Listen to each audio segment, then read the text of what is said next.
LB స్టేడియంలో జరగనున్న AICC అధ్యక్షులు మల్లికార్జున ఖర్గే సభ జయప్రదం చేయాలని కాంగ్రెస్ శ్రేణులకు ఎమ్మెల్యే అనిల్ కుమార్ రెడ్డి పిలుపునిచ్చారు.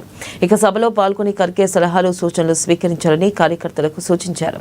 ఖర్గే కార్యకర్తలతో నేరుగా మాట్లాడతారని, సంస్థాగతంగా పార్టీని బలోపేతం చేయడంపై దిశానిర్దేశం చేస్తారని తెలిపారు.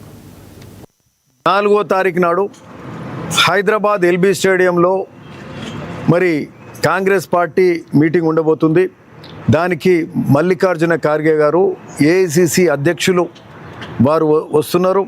మరి ఆ మీటింగ్కు మనకు సంబంధించిన ముఖ్యంగా గ్రామ శాఖలు కానీ, బూత్ అధ్యక్షులు కానీ, ముఖ్య నాయకులు, కార్యకర్తలు, కాంగ్రెస్ పార్టీ అభిమానులు, మరి వార్డులు కానీ, వార్డుకు సంబంధించిన నాయకులు కానీ, గ్రామాలకు సంబంధించిన నాయకులు, మండల నాయకులు అందరూ అన్ని సెల్స్, అన్ని విభాగాల సంబంధించిన ముఖ్యులు కూడా పెద్ద ఎత్తున తరలివచ్చి, స్వచ్ఛందంగా తరలివచ్చి ఆ మీటింగ్ సక్సెస్ చేయాల్సిందిగా కోరుతా ఉన్నాం. మరొకసారి చెప్తున్నాం, 4వ తారీఖు నాడు 3 గంటలకు ఎల్బీ స్టేడియంలో మల్లికార్జున ఖార్గే గారు రాబోతున్నారు, ఏఐసిసి అధ్యక్షులు. ఆ మీటింగ్ సక్సెస్ చేద్దాం.